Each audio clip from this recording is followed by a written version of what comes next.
Olá, muito boa tarde. Neste final de semana olhamos a liturgia do domingo e o desafio que nos chega através dos textos bíblicos sugeridos para esse dia. Para nos ajudar neste itinerário de análise, temos entre nós o cônego José Moraes Paulos, é o presidente do Instituto Superior de Teologia de Évora. Está também connosco o padre Luís Leal, pároco na Amenchoeira, em Lisboa, também o diretor do Serviço Nacional de Acólitos. Ambos, obrigado por estarem aqui no programa Eclésia. Começava por si, cônego José Moraes. Estamos a falar, vamos analisar a liturgia deste quarto domingo do tempo comum. Podemos falar de um Deus que se manifesta ao homem, que vem ao seu encontro e que não o quer deixar mergulhado nos esquemas de egoísmo e de morte. Um Deus atento. Com certeza, nós escutamos este trecho do Evangelho de Marcos, que se enquadra na chamada Jornada de Cafarnaum. Nós escutámos no domingo passado o chamamento dos primeiros discípulos. Imediatamente a seguir, Jesus vai à sinagoga, depois vai à casa de Simão Pedro e lá cura a sogra do Simão. Depois atende toda a gente que acorre a ele às portas da cidade e de manhãzinha levanta-se muito cedo e vai fazer oração. Tudo isto é integrado numa jornada. E o Evangelho que escutamos neste domingo relata este acontecimento da sinagoga de Cafarnaum, onde Jesus prega. Não se diz nada sobre o conteúdo da pregação de Jesus, mas disse muito sobre a reação dos destinatários e, concretamente, com a maravilha que as pessoas encontram em Jesus, dizendo que ele fala como quem tem autoridade e não como os escribas. Já lá iremos escutar então esse trecho. Padre Luís Leal, o que é que gostaria de destacar, assim, como pano de fundo para este quarto domingo do tempo comum? Creio que algo que é, de certa forma, transversal a todas estas leituras, a nível pastoral e da vivência cristã, é este encontro com Cristo, que leva a uma mudança de vida, mas também com esta autoridade que é reconhecida em Jesus, que de certa forma tem a ver com não apenas no falar, mas no agir, ou seja, esta consonância entre aquilo que dizemos, que pregamos, que acreditamos intelectualmente e no coração, mas que isso depois traduza em atos concretos na nossa vida concreta. Como, por exemplo, no serviço de acólitos, o acólito é aquele que serve no altar, mas depois não pode ser alguém que não serve depois no seu dia-a-dia, em casa, na escola, com os amigos. Ou seja, esta sintonia entre aquilo que se realiza num local, ou que se celebra no local, e depois a vida concreta e prática. Muito bem, vamos então avançar na análise destes textos propostos pela liturgia, escutando então este Evangelho de Marcos.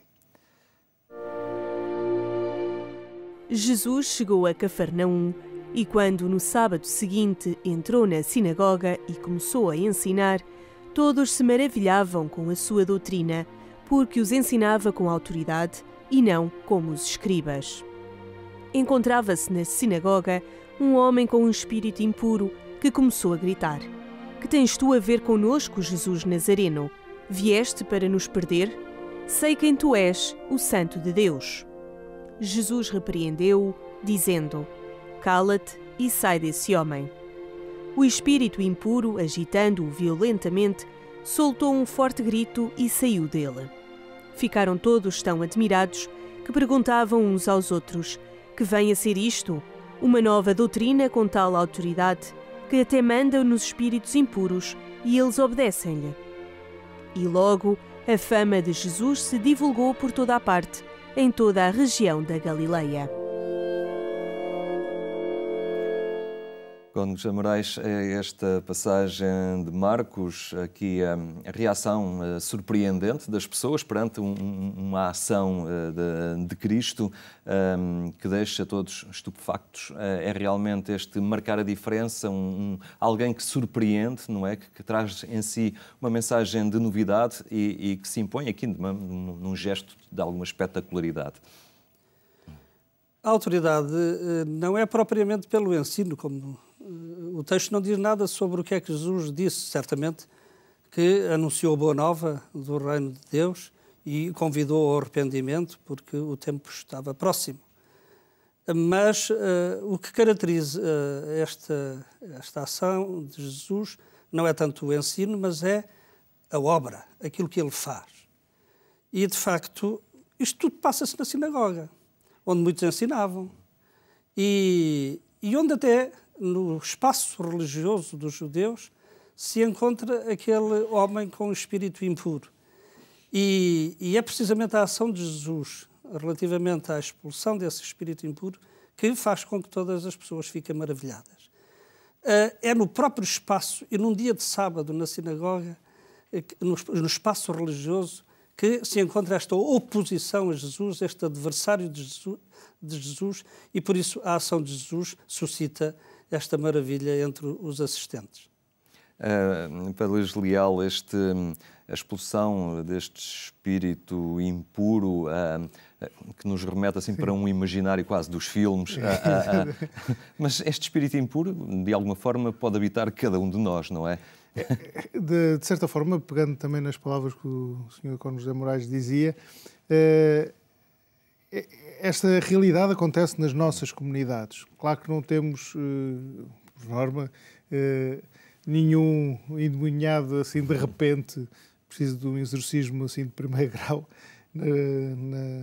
mas esta oposição a Cristo muitas vezes é o que encontramos nas nossas comunidades e esta incapacidade até de testemunhar, e por isso todos nós, padres, catequistas, acólitos, especialmente aqueles que temos responsabilidades nas comunidades, temos esta missão, como qualquer cristão, aliás, de aquilo que anunciamos e professamos, depois o vivermos. E esse é o grande testemunho que dá autoridade. Não ser só um bem prega Frei Tomás, faz o que ele diz, não faças o que ele faz, mas faz o que dizes. E este confronto vejo também um bocadinho, até pegando nos domingos que passaram, enquanto aqui há o reconhecimento de Cristo, tu és o Filho de Deus, que tens a ver connosco, vieste para nos perder, ou seja, esta oposição a Cristo, porque reconhecer Cristo implica duas coisas, ou rejeitá-lo, ou mudarmos nós. Aqui, este quis rejeitar, porque obrigava-o a desinstalar do seu comodismo, da sua vida, o que acontece com muitos de nós cristãos. Ao passo que, por exemplo, nos domingos passados vimos Pedro que mudou de nome, ou seja, este sentido também de mudar quase até de identidade e de vida. No domingo passado deixaram de ser pescadores de peixe para passarem a ser pescadores de homens, ou seja, esta mudança neste confronto com Cristo. Se nos confrontamos com Ele, se o reconhecemos como verdadeiro Filho de Deus, implica uma mudança radical da nossa vida. E é essa, muitas vezes, a dificuldade que temos e que toda a comunidade, a começar por nós, claro, párocos, ajudar as comunidades a ter este encontro e a não o rejeitar. Porque esta rejeição muitas vezes acontece de formas muito simuladas. Com a nossa sociedade é fácil permanecermos na indiferença, no comodismo. É-nos introduzido conceitos na vida social e cultural em que qual é o mal, qual é o problema de ser assim. Quando nos deixamos levar pelos critérios do mundo, exatamente, não é? Mais e disso, levados pela esta temporalidade das coisas. E não coisas. Nos deixa, ou seja, reconhecemos Jesus, está bem, mas ele que fica lá sossegado e não nos chateia muito. Um bocadinho como faz neste episódio. Cónigo José Moraes, estamos aqui a analisar o Evangelho, é um texto bíblico, é presidente do Instituto Superior de Teologia de Évora, onde se preparam, fazem a sua formação académica os futuros sacerdotes, mas há também uma ligação muito forte deste Instituto em Évora com as comunidades cristãs, a nível da formação cristã de adultos. Também como é que ali, no Alentejo, no caso na Arquidiocese de Évora, se trabalha esta valorização que ao fim e ao cabo estamos aqui a fazer dos textos sagrados, se trabalha ali com a colaboração do Instituto Superior de Teologia, esta sensibilidade aos textos bíblicos nas comunidades cristãs? Sim, o Instituto Superior de Teologia de Évora também existe para a formação dos leigos.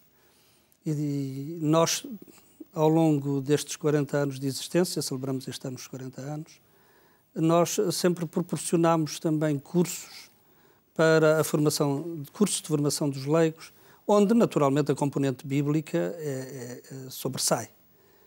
Além disso, para além desses cursos que nós fazemos não apenas em Évora, mas também noutras paróquias, noutras cidades da Diocese, nós também temos grupos de adultos que refletem sobre temas que nós elaboramos e sempre a partir do tema geral do ano pastoral.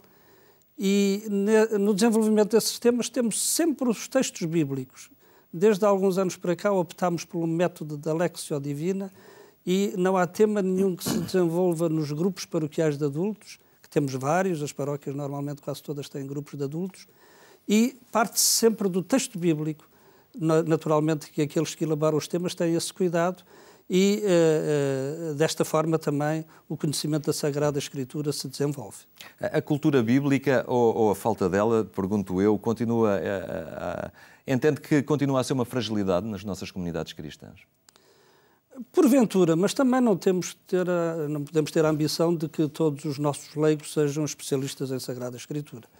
Eu penso que o contacto direto com os textos, os subsídios que lhes são fornecidos para a leitura e a meditação dos textos, eu creio que têm contribuído imenso para que as pessoas tenham desenvolvido precisamente este conhecimento bíblico. Além do mais, nós também olhamos para a catequese, mesmo desde a infância e da adolescência, e para outros níveis da catequese, onde o aprofundamento da Sagrada Escritura está sempre presente e isto é um dado que nós não podemos esquecer. Muito bem. Vamos avançar então para a análise da primeira leitura, retirada do Deuteronómio. Já lá iremos ao Padre Luís Leal para fazer a atualização desta proposta, mas pedi-lhe assim a Cônego José Moraes que nos fizesse um bocadinho o enquadramento bíblico desta passagem. O texto da primeira leitura deste domingo é do livro do Deuteronómio, situa-se mais ou menos no meio do livro, está mesmo no centro até do chamado Código Deuteronómico. E está neste contexto. Moisés sozinho não pode tratar de todas as coisas que dizem respeito à orientação e ao governo do povo. E por isso tem que dividir tarefas. E ao dividir tarefas também fala-se da profecia. Quem é que é profeta aqui no meio de nós? E é dito precisamente que Deus suscitará um profeta como Moisés, que porá as palavras na sua boca. Esta relação da profecia com Moisés é interessante, porque de algum modo também diz que a profecia está ligada à lei. E Moisés, como sabemos, é o condutor e o legislador de Israel. E, portanto, é de certa forma também para dizer que a profecia não é arbitrária, tem uma referência e está sujeita à lei e, portanto, quando depois na história de Israel muitos se afirmaram como profetas e houve inclusivamente falsos profetas, é para dizer aquilo que se refere, aquilo que está controlado, digamos assim, pela lei e por Moisés, é a autêntica profecia. É mais ou menos este o contexto da primeira leitura. Para Luís Leal, quem é, afinal, o profeta também, aqui esta figura importante que Moisés anuncia, que virá, mas acaba por ser assim um dinamizador da própria comunidade, não é? É porque, primeiro, é este aspecto curioso, que farei surgir do meio de ti. Ou seja, o profeta não é alguém que veio de fora ou que veio da lua ou o que quer que seja. Ou seja, é alguém da comunidade que não que se destaca acima de tudo, mas porque é escolhido por Deus. E alguém que se deixa escolher por Deus também. E que é alguém que escuta a palavra e procura transmitir essa mesma palavra. Não a sua palavra, mas a palavra de Deus. Com também os próprios critérios próprios da lei, mas também da própria palavra de Deus. Não alguém que se anuncia a si próprio aquilo que acha, aquilo que eu acho, mas aquilo que Deus acha, aquilo que Deus quer. Mas para isso é preciso ser alguém que escute, que esteja. também dentro da própria palavra de Deus. E nesse sentido, um bocadinho neste dinamismo da própria Lectio Divina, que é importante para a minha vida, não é apenas aquilo que eu acho, aquilo que eu quero, mas aquilo que Deus quer em mim. E neste sentido, a própria questão vocacional que devemos colocar cada vez mais nas nossas comunidades, nos grupos de acólitos, mas nas próprias comunidades, aquilo que Deus quer. Para isso preciso de escutar, para o poder anunciar. E o ser um bom profeta é isso, ou seja, alguém que escuta e que anuncia aquilo que escutou. E como é que se trabalha esta escuta dos profetas na paróquia da Amasbeira? Esta recepção da palavra ali naquela comunidade paroquial? Através de vários dinamismos, quer dos grupos da catequese, quer também em alguns grupos de pessoas mais velhas, por exemplo, no apostolado de oração. A Irmandade que está a ressurgir agora um bocadinho, a Irmandade que já plurissecular, mas também num grupo que foi surgindo quase espontaneamente de jovens adultos, na casa dos 30 anos, alguns já casados, com filhos, outros a casar ou ainda descobrir o seu projeto de vida, e que vai sendo refletido depois no seu dia-a-dia esta questão do ter fé. O grupo chama-se Basta Ter Fé, no sentido que quase o despojamento das coisas, vamos refletir a fé. A fé é a partir também da palavra de Deus e desta escuta da palavra de Deus, como ela é transmitida. Muito bem, avançamos então para a segunda leitura da primeira epístola de Paulo aos Coríntios, com José Moraes, o apóstolo aqui a referir as opções de vida, ao fim e ao cabo, quase uma opção vocacional entre aqueles que se casam, os que não se casam. Parece haver aqui uma predileção pelo celibato. Que leitura, ou como é que enquadramos estas palavras de Paulo? Também este texto segue imediatamente a segunda leitura do domingo passado. E nós recordamos como Paulo lembrava que o tempo era breve e que o cenário deste mundo era passageiro. E daí também que este critério também sirva para ele valorizar o estado de vida das pessoas. Ele emite uma opinião pessoal. É claro que Paulo não impõe nada a ninguém, nem faz doutrina propriamente, ele diz aquilo que lhe parece. Aquilo que lhe parece mais conveniente. E para ele o que lhe parece mais conveniente é que cada um continue no estado de vida em que estava quando abraçou a fé. E depois faz considerações sobre os casados, os solteiros, sobre os viúvos, as viúvas, e naturalmente que nestas considerações ele valoriza particularmente o estado celibatário. Porquê? Porque está mais disponível para as coisas do Senhor. E ele dá esta razão. E por isso mesmo deve ser interpretado assim, neste princípio. Estar mais disponível para as coisas do Senhor, embora ele não desvalorize de maneira alguma qualquer dos outros estados de vida. Luís Leal, esta disponibilidade acaba por ser o eixo do funcionamento do cristão, não é? Ele tem que estar permanentemente disponível, independentemente da sua condição de vida. Claro. O celibato aqui não é tanto visto como é melhor do que o matrimónio, mas há aqui uma clara valorização do celibato e desta disponibilidade. Disponibilidade para Deus e disponibilidade para a comunidade. Se calhar algo que nos dias de hoje nós temos que redescobrir um bocadinho. Esta era a opinião de Paulo, ele deu claramente também, é a minha opinião. Mas é algo também que temos nas próprias comunidades redescobrir a importância do celibato. Às vezes olhamos, mesmo nas comunidades, como o celibato algo quase sem jeito, especialmente nos dias de hoje, mas não, é algo que é muito importante por causa desta disponibilidade. Não quer dizer que um casal não deve ter, aliás, o próprio matrimónio, é isso mesmo, esta disponibilidade para Deus através do amor dentro do casal. Por isso, é também uma vocação. Não é apenas juntar os trapinhos porque não há outra solução. Não, é uma vocação e deve ser entendido cada vez mais também como uma vocação cristã, uma verdadeira vocação cristã. Este chamamento da entrega mútua do homem com a mulher para, dessa forma, serem expressão do amor de Deus.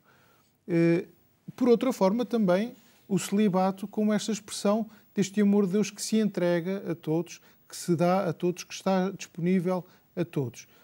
São Paulo usa muito esta dicotomia entre o homem ou a mulher casados, está a balançar entre esta disponibilidade para Deus ou para a mulher ou para o marido, e por isso se arranja para a mulher ou para o marido, ou então prepara o seu coração para Deus. Será que podíamos ter hoje, se Paulo escrevesse hoje esta passagem, ele a sugerir que os padres não perdessem tanto tempo com os santos paroquiais ou não se envolvessem como gestores e administradores desses santos para terem mais disponibilidade para o Senhor? Também seria, talvez fosse um dos pontos que nós temos que, se calhar, pegando um bocadinho repartir mais as tarefas como Moisés o fez a nível da profecia, também é essa missão, e como surgem também os diáconos na Igreja, também nesta distribuição de tarefas, e o Concílio do Vaticano II também fala muito nisto, ou seja, a missão da Igreja não se esgota numa pessoa, num clérigo, é repartido toda essa missão por toda a comunidade. Muito bem, Padre Luís Leal, Cônego José Moraes Paulos, obrigado por terem estado hoje aqui no programa Eclésia e analisado estes desafios que nos são lançados pela liturgia deste próximo domingo. Muito obrigado. Ficam então estes contributos para uma melhor compreensão das leituras sugeridas pela liturgia do quarto domingo do Tempo Comum. Antes do final, só recordar que mais logo ainda pode acompanhar a edição rádio do programa Eclésia, é pelas 22h45 na Antena 1. Tenha então uma muito boa tarde, tenha também um bom fim de semana.